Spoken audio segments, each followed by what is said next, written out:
El Instituto Hondureño de Educación por Radio IER pone a su disposición este video, el cual ha sido elaborado de acuerdo a los objetivos y contenidos establecidos en el programa vigente para el Bachillerato en Ciencias y Humanidades determinado por la Secretaría de Educación de Honduras.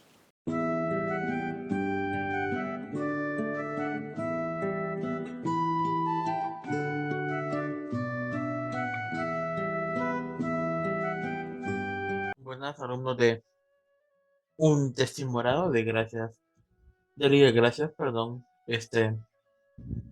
Ya vamos a hablar sobre la última unidad de lo que es historia contemporánea, ¿no?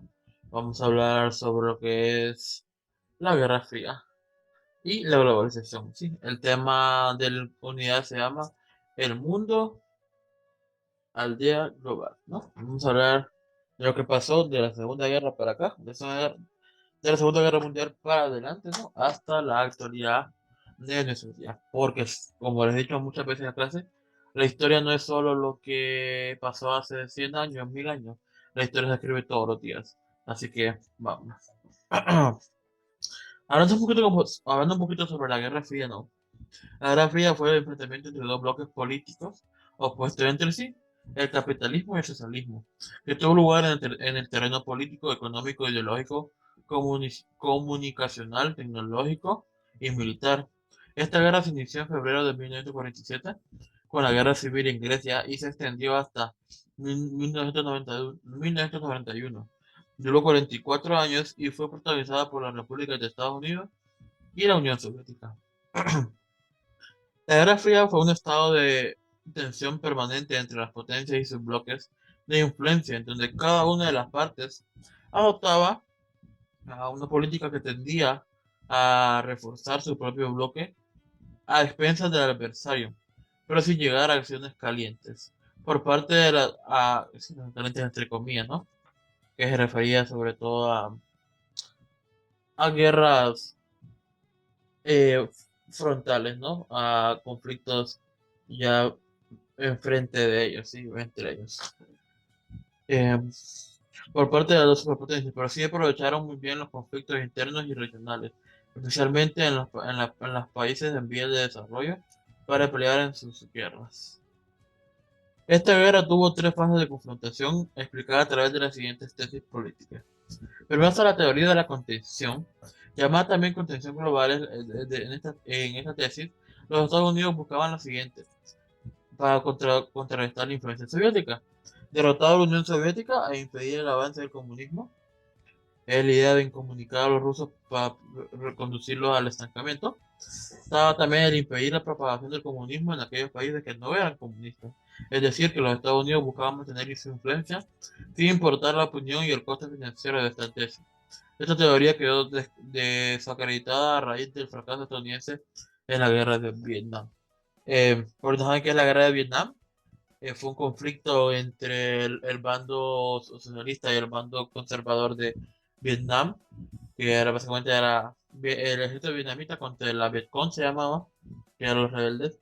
Y Estados Unidos ahí se portó muchos hombres. Y por cierto fue una derrota estadounidense, y lo dice, ¿no? Vietnam, el Vietcong consigue ganar la guerra contra Estados Unidos y esto pone en la cabeza a la que fue Unión Soviética en esa zona. Pero no fue la única. Creo que vamos a hablar un poquito más de eso, de las otras guerras, y nos las explico después, ¿no? Esta es la teoría de la distensión, denominada también coexistencia pacífica. Estas tesis buscaban la convivencia pacífica de los estados con distintos regímenes sociopolíticos y se ve la posibilidad de que algunos estados en tránsito pacífico adopten el socialismo a través de procesos electorales, ¿no? Algunos factores que llevan hacia un giro en la distensión son la toma de conciencia de las consecuencias de una guerra nuclear y que la URSS y Estados Unidos habían acumulado arsenales nucleares capaces de destruir varias veces a sus enemigos. La necesidad de un lugar en el proceso de paz en la URSS para emprender la modernización de la economía soviética. La coexistencia pacífica nace con el ascenso del poder del líder soviético Nikita Khrushchev en 1955 ante la política de contención de los Estados Unidos. Formalmente se extiende hasta 1980. Y está la teoría del desborde, Esta se implementó en el gobierno de Ronald Reagan, que reinició en la Guerra Fría. Esta tesis se basó en los siguientes elementos. Los Estados Unidos debían implementar la iniciativa de la defensa estratégica, más conocida como Guerra de la Galaxia, a través de la cual buscaba proteger al país ante un posible ataque nuclear soviético, creando un sistema de interceptadores equipados con nuevas tecnologías. Los Estados Unidos deberían derrotar a los soviéticos a través de una costosa y compleja carrera armamentística que los rusos no pudieron superar. Era necesaria la derrota de la Unión Soviética, llevando su economía hacia la bancarrota. La perestroika significa reestructuración. El dirigente soviético Mikhail Gorbachev en 1985 inició su política conocida como perestroika, con la que se buscaba modernizar y abrir la economía soviética para evitar la, la inconformidad de la población y de esta manera preservar el sistema socialista. Sin embargo, esta visión resultó tardía. Entre 1989 y 1991, con la destrucción del muro de Berlín, se concluye la Guerra Fría y se derrumba la Unión Soviética.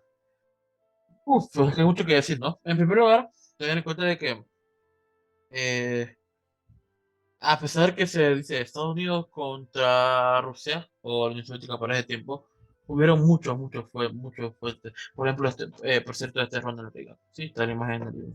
Y haciendo con el tema, no sé, vamos a mencionar más adelante, pero se lo voy a mencionar yo. Hubo una cantidad horrible de guerras que apoyaban la una y la otra, ¿no? Por ejemplo, como mencioné en el video anterior, lo que fue la Revolución Cubana, ¿sí? Donde los comunistas ganan, la Guerra Coreana, la Guerra de las Coreas, que no llevó a ningún ganador, sino que llevó a la división de las Coreas, en Corea del Norte comunista y Corea del Sur capitalista, la Guerra de Vietnam, estuvieron también las guerras en Medio Oriente, ya empezaban por ese tiempo, también tuve la guerra del Golfo Pérsico, también estuvo las guerras civiles de Latinoamérica, eh, también estuvo, si mal no recuerdo, déjame ver, hubieron guerras también en África, ¿no? Por los golpes comunistas y, bueno, una cantidad horrible de guerras, y que una buscaba que la defensa del otro bajara, cuando se refiere también a carrera armamentística, también se refirió en ese tiempo a una guerra llamada la guerra espacial, la carrera espacial, ¿no? Que era quien tenía más impulso en el espacio. En mi opinión, la gana Rusia, ¿no? Porque Estados Unidos, su gran mérito fue poner un hombre a la luna, pero la Unión Soviética puso el primer hombre en la luna, el primer ser vivo en el espacio, el primer satélite en órbita y cosas así, fue Rusia. Entonces, bueno, consecuencias de la Guerra Fría. Hay una cantidad grande de consecuencias porque no es como que simplemente se murió gente y ya no, no que como dice el libro, fue un conflicto en todos los ámbitos, ¿no? Económico, político, social, armamentístico, tecnológico, incluso en los deportes. En ese tiempo, en esos 40 años, Estados Unidos, Estados Unidos y la URSS pelearon Juegos Olímpicos por una cantidad de veces. Eh, la URSS tenía muy buenos atletas, entonces Estados Unidos también quería combatir contra eso.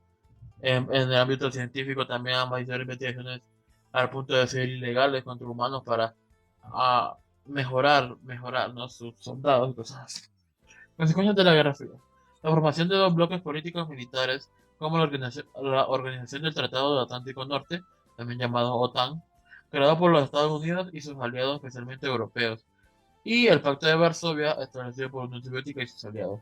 Este trajo consigo una carrera armamentística creando los sistemas aéreos, marítimos y terrestres más avanzados en las armas convencionales y otro tipo de armas como las nucleares, las biológicas y las químicas para indicar su propio poder. Hasta la segunda consecuencia, que es esta guerra trajo también un gran avance para la conquista espacial a través de una red de satélites, cápsulas espaciales y laboratorios en el espacio. Ya lo que lo mencionaba antes, ¿verdad? Sobre la carrera espacial y también en lo otro eh,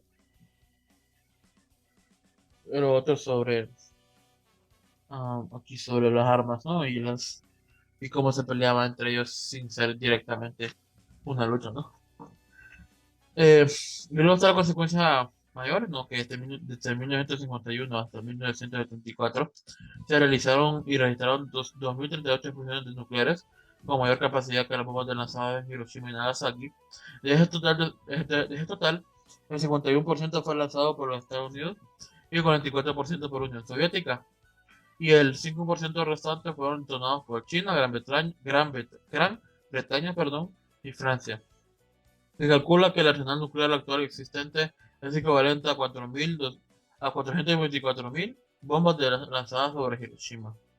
A partir de 1947 hasta 1975, estableció y profundizó los procesos de descolonización, especialmente entre los países del tercer mundo, siendo los países africanos los que lograron su independencia.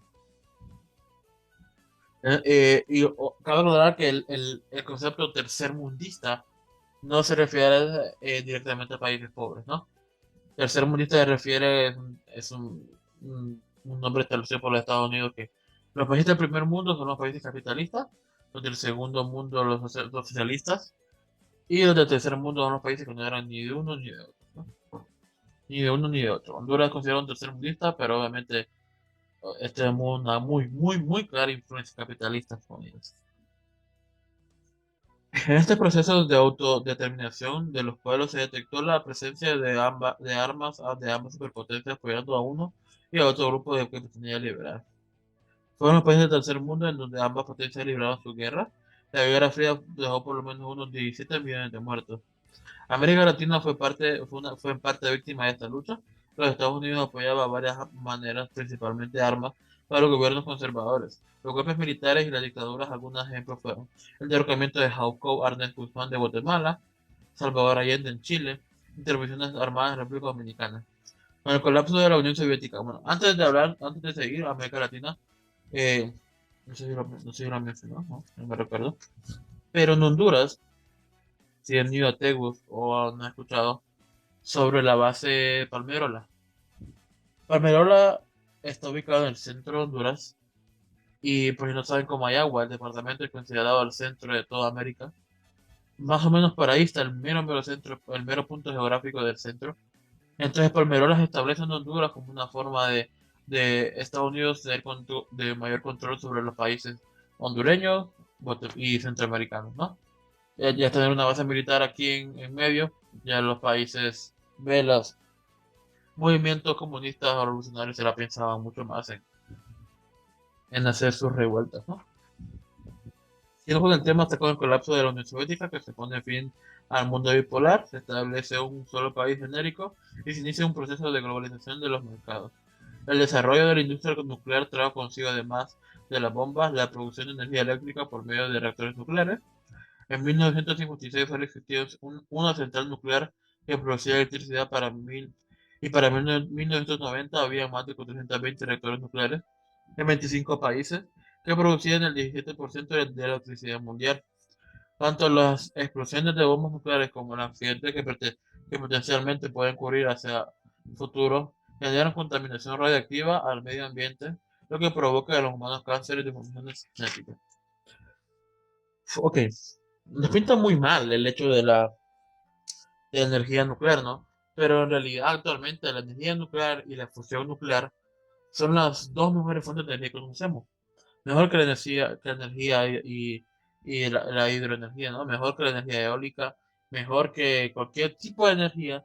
La mejor energía y la más limpia actualmente es la energía nuclear. Aunque nos la pinten en la tele como algo malo, aunque nos la pinten en la radio como algo malo, en el internet como algo malo, en los libros como algo malo. eh, es la energía más limpia que podemos conseguir, porque simplemente son elementos hirviendo agua. Un elemento que no ocupa ningún otro tipo de energía para funcionar es agua por vapor y el vapor produce el movimiento para producir energía. Esos humos que vemos saliendo de los reactores nucleares no es humo radiactivo contaminante, es vapor de agua. Así que, bueno. Pero obviamente en 1991 termina la Guerra Fría, pero han pasado más de 30 años desde eso ya. Entonces han habido muchos más conflictos, ¿no? Hasta el colapso de la Unión Soviética se pensó que el planeta Tierra se viviría un largo proceso de paz, pues había desaparecido el principal enemigo ideológico del sistema capitalista. Sin embargo, esto no ha sucedido, puesto que la industria bélica sigue produciendo todo tipo de armas. En los últimos 20 años del siglo XX se producían en el mundo unos 174 conflictos armados, producto de variedad de factores que los provocaron. Por ejemplo, unos han surgido por la discriminación racial y limpieza étnica. Otros han parado en sentimientos nacionalistas, religiosos, diferentes culturales, pero todos están relacionados con intereses económicos por la toma del control del poder. Solo en la década de los 90 se contabilizaron unas 34 guerras activas que afectaron al mundo, pero de manera muy especial a los países subdesarrollados. Hay dispersas por todo el mundo unos, hay dispersas por todo el mundo unos 100 millones de minas autopersonales. En Honduras, en la frontera con Nicaragua, en campos de cultivo, caminos y alrededor de la fuente de agua fueron zonas minadas. Que si no es que una mina, no mina de picar, ¿no? Sino la mina es un artefacto más o menos redondito, como de este tamaño, así, que va enterrada y cuando vos te paras en ella explota, ¿no? Eso es una mina autopersonal, ¿no? Se fabrican de 10 a 15 millones por año y hay almacenados otros 100 millones más. La industria militar vende cada mina por un precio mínimo de 381 lempiras, pero para desactivarlas un costo de unos 11.412 lempiras. Además, no existen mapas para desactivarlos. Un alto porcentaje de personas heridas por las minas son niños y mujeres. Por ejemplo, el 75% de los asesinados en El Salvador son niños. Algunas de las más notorias, algunas de las más notorias destacadas por los medios de comunicación son en 1991 se realizó la llamada Tormenta del Desierto, llevada a cabo por una coalición de países liderados por Estados Unidos contra Irak. Era lo que le dio la guerra en el Oriente Medio. Está la guerra de Yugoslavia, que buscaban la, la independencia de países como Serbia, Montenegro, em, Eslovaquia, Checoslovaquia, Kosovo, Croacia. También estaba. No, no me recuerdo. Las dos guerras de Chechenia provocadas por separatistas musulmanes en contra de la Federación Rusa. En el 2001, la guerra de Estados Unidos y sus aliados de la OTAN en contra de Afganistán para derrocar a Bin Laden. En el 2003, la invasión de Estados Unidos a Irak. Justificación de la justificación de la posesión de armas de destrucción masiva y apoyo al terrorismo. En 2008, Georgia declaró en estado de guerra con Rusia. En 2009, el ataque israelí a la franja de Gaza en Palestina. Y está en la guerra de Birmania, el Tíbet y Chameria. En América Latina, conflicto colombiano con 60 años de duración. Y el ejército zapatista en Chiapas, en México. Los países de Uganda, Chad, República Centroafricana, Burundi, Sri Lanka, Filipinas y Afganistán han sido denunciados por reclutar a niños y niñas para la guerra. Otros conflictos latentes son Cachemira, provincia fronteriza de Pakistán con Afganistán, Hezbollah en el Líbano y los kurdos turcos. Y el más reciente, que probablemente han escuchado ustedes más, son la guerra ruso-ucraniana, ¿no? La que empezó a inicios de este año y pues no saben sigue activa, que ya no le pasa las noticias a otra cosa, pero la guerra sigue, ¿no? Que sigue activa, solo que parece que ya no es un problema para nosotros actualmente, ¿no? Y en el mundo actual, ¿qué se hace en el mundo actual? Pues, además de los conflictos de carácter bélico, ya que se describieron en el mundo desarrollado diferentes problemas globales, la crisis económica provocada por la quiebra del sector financiero que afectará al planeta, el calentamiento global y el terrorismo, ¿no? Son como de los tres cosas que más afectan al país actualmente. Para el siglo XXI, la humanidad en general debe enfrentar una diversa gama de problemas y desafíos. A continuación se listan algunos de ellos. El crecimiento acelerado de la población, las corrientes migratorias internas, externas y las diferentes medidas adoptadas para su solución y finalmente el proceso urbanístico. El analfabetismo en todas sus manifestaciones, enfermedades y pandemias globales, como las que estamos viviendo en el 2000, desde el 2020, ¿verdad? Y la falta de reconocimiento de las minorías y la desigualdad de género. En el terreno ambiental, el reto es lo que hablamos de calentamiento global, ¿verdad? Que estamos en un punto irremediable. Y como les decía en la clase de antropología, ¿verdad? En antropología, la semana 5, no es decir, nosotros tenemos que cuidar al planeta. Perdón, no es decir, nosotros tenemos que cuidar al planeta. Tenemos decir, nosotros hay que salvar al planeta. Eso está muy mal dicho, ¿verdad? Te lo dije ese video, se lo recuerdo. Tenemos que decir, tenemos que salvarnos a nosotros y mantener bien el planeta, ¿verdad? Porque lo que se van a extinguir somos nosotros. La roca en la que vivimos va a seguir dándole vueltas al Sol por millones de años, hasta que ya sea que el Sol colapse en unos 5.000 millones de años, o nosotros desaparezcamos por X o Y razón, ¿verdad? Entonces hay que cuidar el planeta porque el planeta es eterno, nosotros no. Así que no, a cuidarlo. Y hablar un poquito más sobre lo que marcó la caída de la Guerra Fría fue la caída del muro de Berlín, ¿no? Que sucedió en el año 1989, que fue como el acto significativo, nos, mejor dicho, el acto representativo material del fin de una era, ¿no? Que fue el fin de la Guerra Fría. Este se cae el 9 de noviembre de 1989. El contexto histórico? ¿Por qué es tan representativo el muro de Berlín? Bueno, cuando, cuando Alemania pierde la Segunda Guerra Mundial, Alemania queda dividida en tres partes. Una parte dominada por Estados Unidos, otra parte por Francia y otra parte por la Unión Soviética, ¿verdad? Eh, Estas tres partes, cuando empieza la Guerra Fría, la parte francesa y la parte estadounidense se fusionan creando un solo sistema capitalista, mientras que la parte comunista, la parte rusa, soviética, sigue con sus políticas comunistas. Estas políticas comunistas no les gustan a la gente que viene en la Alemania Oriental, se pasan al occidental.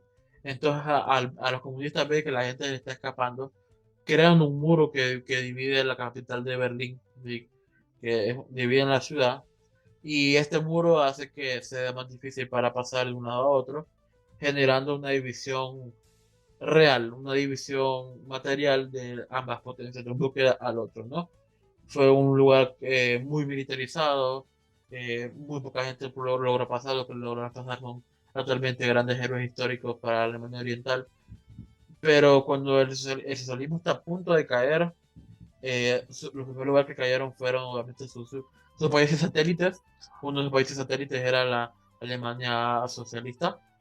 Entonces, en 1989, después de varias protestas, los ciudadanos logran botar el muro de Berlín, botando la línea material, la línea visible entre los dos bloques, ¿no? Así Berlín se reunifica y el bloque socialista se conoce como el vencedor, perdón, como el derrotado, ¿no? En la Guerra Fría. Y por último, antes de terminar ya, vamos a hablar un poquito sobre lo que es la globalización, que la globalización es el proceso que empezó después de la Guerra Fría, ¿no? Vamos a ver el texto para entenderlo un poquito y con eso culminamos. Al inicio del siglo XXI se está produciendo un fenómeno al que los analistas del mercado lo denominan la nueva economía y los sociólogos lo llaman globalización o mundialización.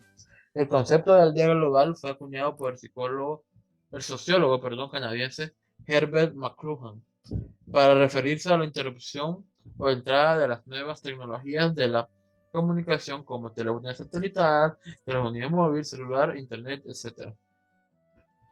Desde el punto de vista económico, los efectos de la globalización pueden aparecer desde los siguientes puntos de vista. La modernización de la producción. Las empresas dispersan a diferentes partes del mundo sus procesos de producción con la finalidad de sacar ventaja en los costos y calidad de factores de producción. Sí, que es cuando las empresas muy ricas empiezan a poner fábricas en diferentes partes del mundo, ¿no?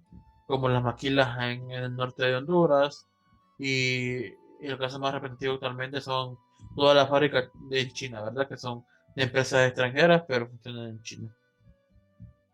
La globalización de los mercados, cada vez más el planeta se aleja de los mercados nacionales diferenciados que se encuentran aislados, ¿verdad? Eh, ya estamos en un punto donde no podemos vivir siendo un país simplemente uh, nacional, ¿verdad? Dependemos de de lo que importamos, dependemos de lo que exportamos para poder vivir. Y eso es la globalización de los mercados, ¿no? Los fenómenos de la globalización no solo influyen en el plano económico, sino en todos los niveles. Por ejemplo, el poder tener por estas plataformas es parte de la globalización, no que ahora mucha gente habla más de un idioma, y adoptamos los otros tipos de idiomas, eh, adoptamos economías de otros países, dependemos de otros países, somos parte de organizaciones como el Tratado del Triángulo Norte de Centroamérica, ¿no? Está el tratado con Estados Unidos, están todas esas cosas, ¿no? El Tratado de Libre Comercio y cosas así son parte de la globalización. Y en parte la globalización sí ha traído mucho apoyo a a la, al mundo, pero tiene algunas críticas como por ejemplo la globalización la globalización desde sus inicios hasta la fecha ha producido una polarización entre los que tienen y aquellos que no tienen las posibilidades y las oportunidades. Esta ha sido diseñada para promover mayores ganancias al sistema financiero y para que le produzca mayor transferencia de dinero a los países subdesarrollados a los desarrolladores, a los desarrollados, perdón. La globalización busca beneficiar al sector exportador de los países en vías de desarrollo y a las empresas de los países ricos a expensas de los agricultores y trabajadores pobres. Los tratados de libre comercio son herramientas que sirven para dividir a los países subdesarrollados, destruir el multilateralismo que garantiza la igualdad entre los países del sur e impone sus industrias. Esto vuelve a los tratados de libre comercio en planes de dominación dentro de la globalización. Aquí puedo tocar un poquito, eso era libre de ver historia de Honduras, en lo que fue el pulpo de Centroamérica, el pulpo de América Latina. Pero no conocen qué es el pulpo, es básicamente la Tela Railroad y la General Fruit Company, ¿verdad? Y la Fruit Company y la General Company, ¿verdad? Que fueron tres empresas que dominaron por completo lo que fue el país, porque a pesar que solo venían aquí a exportar bananos y intervinieron en el ámbito político, en el ámbito social, en el ámbito educativo, y dominaron Honduras por un buen tiempo, ¿no? Eh, Hay una canción que se la recomiendo mucho, se la voy a dejar en el link, por cierto, me voy a recordar, eh, que es el hecho de la canción de Mario Mezapa llamada En la huelga. Van a entender un poquito más y sobre todo leerse el libro de Prisión Verde. Si consigo en PDF, se los dejo abajo en la descripción. Y, y bueno, eso sería lo que sería la historia de Honduras, ¿verdad? Historia contemporánea, perdón. Espero que les haya servido. Si hay cualquier duda, escribirme al personal. Yo se las daré. Y soy Manuel Brenga, estudiante de la licenciatura en Historia y un gusto haber servido esta clase y espero verlos pronto en cualquier otra clase. Muchas gracias.